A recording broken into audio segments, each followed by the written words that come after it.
Tara na mga kabayan, punta na tayo sa bahay nila Francesca.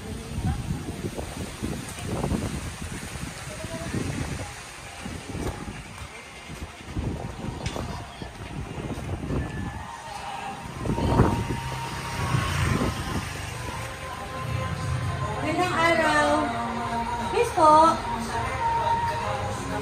pwede po kay Francesca? Ma'am, kasi meron kami dalang iPhone na i-deliver po sa inyo. In-order din po online. Actually, it was delivered po because in-order ito para sa inyo. Tapos ang sabi po ay COD. Sabi po ni Ma'am Janice. So, yung iPhone po, 17,000, kasi yung delivery charge po ay ito. Ay ma'am, sabi po kasi COD po. Ayun po sila ate. Ayun po ba? Ma'am! Saglit lang po. Ma'am! Ayun ba yung ate mo? Oh, wait lang po ah.